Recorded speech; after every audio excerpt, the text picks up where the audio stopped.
নাসির উদ্দিন পাটোয়ারি তার এলাকার মানুষ তারে দিতে চায় জুতার বাড়ি।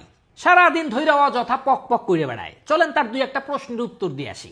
অনেক জমিদারের বাচ্চা নাকি তাদের বাসার নিচে হলো রেলের জায়গা।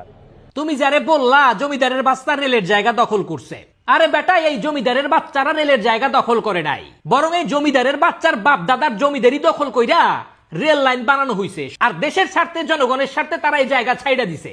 তোমরা এখন কৃতজ্ঞতা প্রকাশ না করে রাষ্ট্র প্রপাগান্ডা মারাইতে ঢাকা ৮ আসনে শাহজাহানপুরের মধ্যে দাঁড়ায় দাঁড়ায় যে পাকনা পাকনা কথা বলো, ওই শাহজাহানপুরের অধিকাংশ সম্পত্তি তার পরিবারের, ওইখানের অধিকাংশ ভোটার তার পরিবারের মানুষজন। আর সেইখানে বসে বসে তুমি ঘেউ ঘেউ ঘেউ ঘেউ করে বেড়াও। ভয় নাই, করতে থাকো। আব্বা সাহেব কিন্তু আবার কুত্তা পিড়ায় না।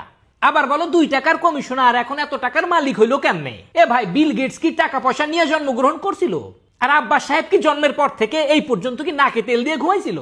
এত টাকা কই থেকে আসে যদি তোমার জানার এত আগ্রহ থাকে, তুমি দুদুকের কাছে যাও। হুদাই মিডিয়ার সামনে এই ধরনের প্রপাগান্ডা ছড়ায় বেড়াও কেন? রুটি কলা ফেরত দিয়া ডারবিনিতা, এটা আমরা জানি।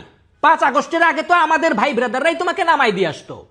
সেইখান থেকে ২০-৩০ টাকা রিক্সা ভাড়া দিয়ে বাসায় যাবা, সেই টাকাটাও চাইতা যে ভাই রিক্সা ভাড়া নাই। আর বছর ঘুরতে না ঘুরতেই তুমি এখন এমপি ইলেকশন করো। এই টাকা কই থেকে আসে এটা জানে পুরা জাতি।